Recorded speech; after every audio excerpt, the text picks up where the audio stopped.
Bom dia, bem-vindos à terceira aula de Física e Química A de 10º ano. Na aula passada já entramos no segundo subdomínio, Energia e Fenómenos Elétricos. Hoje vamos continuar a explorar esse subdomínio. Vamos falar da relação entre a resistência e a resistividade, falar sobre a lei de Ohm, o efeito de Joule, o caso específico dos LEDs. Na aula passada já começámos a falar sobre a resistência. Lembram-se que vimos que a resistência tinha a ver com a dificuldade da movimentação dos elétrons no metal. Ora, a lei de Ohm é a lei que estabelece a relação entre as três grandezas que falámos na aula anterior. Portanto, falámos de três grandezas associadas à corrente elétrica: a diferença de potencial, a corrente elétrica, corrente em intensidade, em valor, e a resistência. Ora, a expressão que relaciona, a lei que relaciona estas três grandezas é a lei de Ohm. O que é que nos diz a lei de Ohm? A lei de Ohm diz que, quando aplicada uma determinada diferença de potencial, ou mesmo a diferença de potencial em dois condutores, aquele que tiver maior resistência será o que vai ter uma corrente elétrica mais pequena. Aquele que tiver menor resistência terá uma corrente elétrica maior. Antes de passarmos para a expressão, vamos tentar perceber se isto faz sentido em termos práticos do que vimos que era a corrente elétrica e do que vimos ser a resistência. Portanto, a resistência é a dificuldade da passagem da corrente elétrica. Portanto, quanto maior é a dificuldade da passagem da corrente elétrica, maior é a resistência. Se a dificuldade da passagem da corrente elétrica é elevada, a resistência é elevada, então nós vamos ter menor intensidade da corrente elétrica. Vamos ter um valor de corrente elétrica mais baixo. A lei de Ohm expressa-se simplesmente nesta equação: maior resistência, menor corrente elétrica. E ao contrário também, menor resistência, maior corrente elétrica. Ora, vimos que a diferença de potencial estava em volts, a corrente elétrica em ampere, a resistência vai vir expressa em ohm, que é aquele símbolo. Vou colocar aqui. Pronto. Lei de Ohm, a resistência vai vir expressa em ohm. Ora, esta resistência que nós vimos na aula passada, que dependia do tipo de materiais que nós temos, não depende apenas do tipo de materiais. Efetivamente, o material vai influenciar elevadamente a resistência. Essa característica do material que afeta a resistência é a resistividade. Existem materiais com elevada resistividade, outros materiais com baixa resistividade. Naquele exemplo que nós fizemos na última aula, vimos que o cobre era um bom condutor, certo? Se o cobre é um bom condutor, então isto significa que o cobre apresenta uma baixa resistividade. Por outro lado, no outro extremo, tínhamos maus condutores, como por exemplo a borracha. Portanto, sendo a borracha um mau condutor, a borracha apresenta uma elevada resistividade. A resistividade nesta equação é esta grandeza que está aqui representada. É a resistividade. A resistência depende diretamente da resistividade. Um material que tenha uma elevada resistividade vai originar um condutor com uma resistência elevada. E ao contrário também é válido.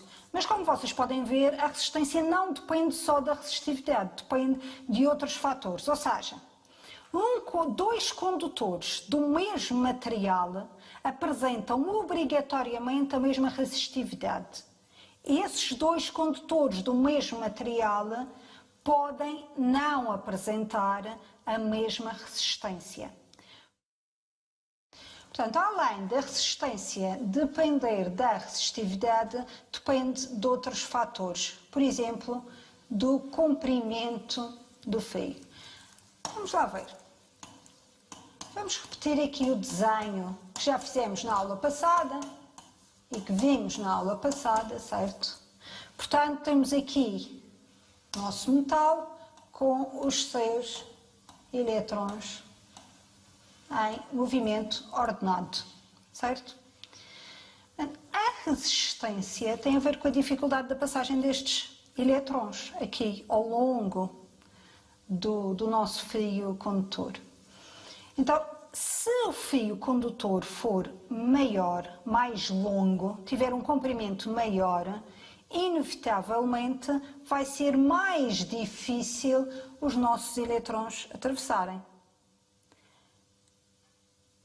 Imaginem, se vocês tiverem que percorrer um corredor pequenino, cheio de gente, ou um corredor muito grande, cheio de gente, inevitavelmente o corredor mais comprido vai ser mais difícil de atravessar. Quanto ao fator de que depende aqui também a resistência, que é o A, que é a área de secção reta. Estamos a falar de um condutor filiforme. Um condutor filiforme é um condutor em forma de fio, certo? Portanto, quando nós cortamos, nós ficamos com uma área, que é a área da secção reta do fio. Temos o fio a passar, portanto temos a área da secção reta do fio. Ora, quanto maior for essa área, mais facilmente será para os eletrons passarem. Portanto, como vai ser mais fácil os eletrons passarem, a resistência vai ser menor. Vamos lá então fazer um apanhado. A resistência depende diretamente da resistividade. Um material com maior resistividade, ou seja, um material que seja mau condutor elétrico, vai originar um condutor com uma resistência elevada. Depende do comprimento do nosso fio. Quanto maior é o comprimento, maior é a resistência.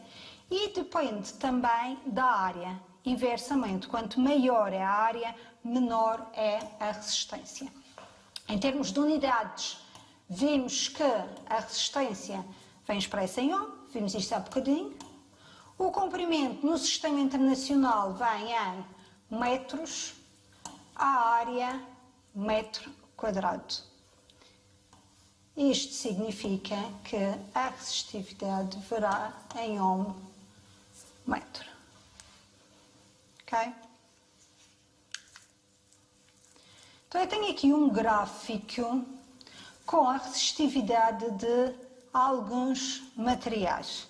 Não estão explicitados os materiais, isto é um bocadinho generalista.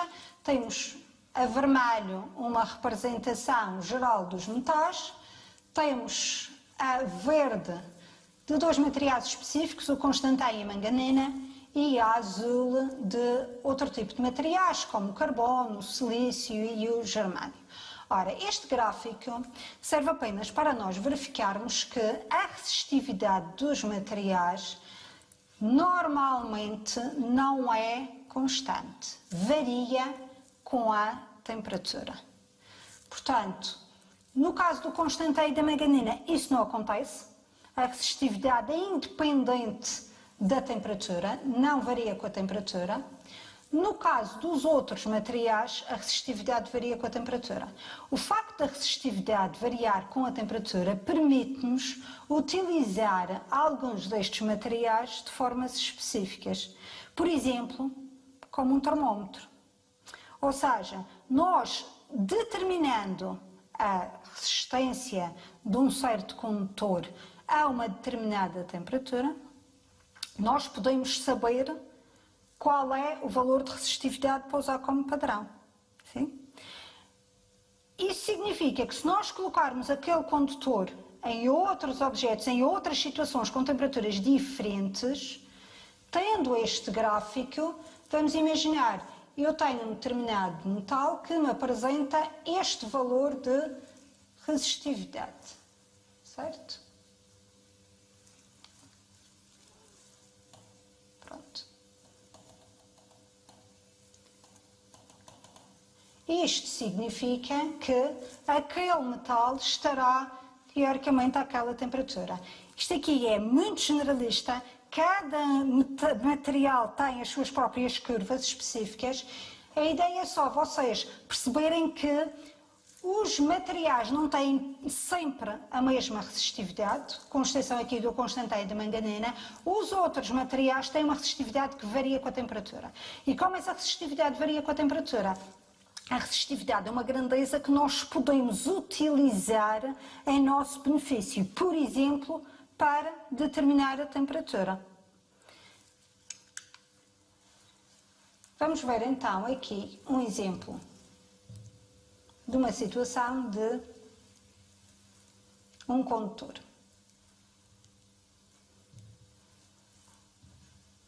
Bom, temos aqui um simulador e temos aqui um fio filiforme de cobre. Esse fio tem um comprimento de 6 cm e uma área de 1,96 cm², certo? Aqui, neste aparelho, está apresentada a resistência daquele pedaço de fio, 5,14 micro-ohms.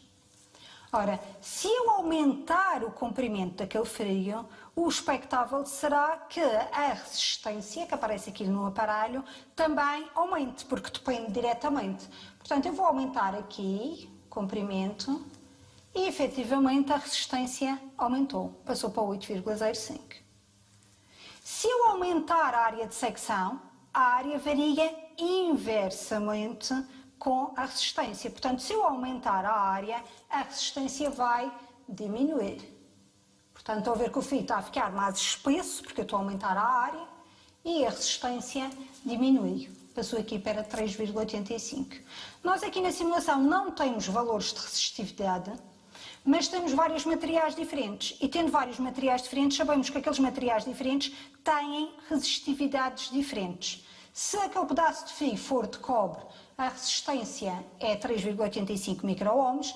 Se aquele pedaço de fio for de prata, a resistência passa para 3,68 micro-ohms.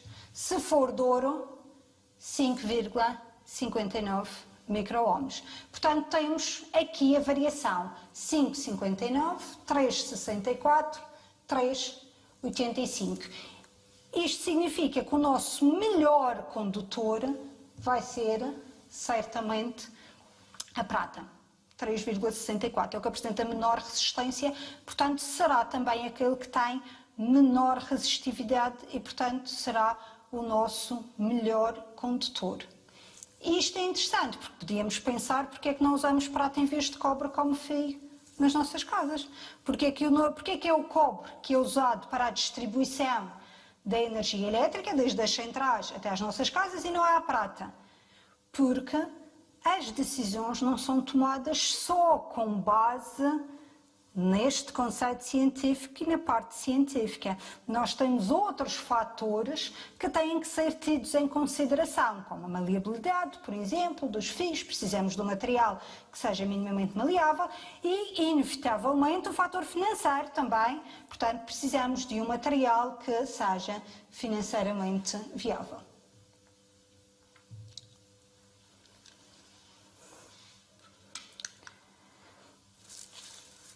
Então vamos aqui fazer um pequeno exercício. Temos então aqui quatro materiais com os respectivos valores de resistividade. Estes valores de resistividade não têm as unidades aqui, mas já sabem, vêm em ohm metro. O ferro 9,61 vezes 10 elevado a menos 8, o cobre 1,68 vezes 10 elevado a menos 8, tungstênio 5,5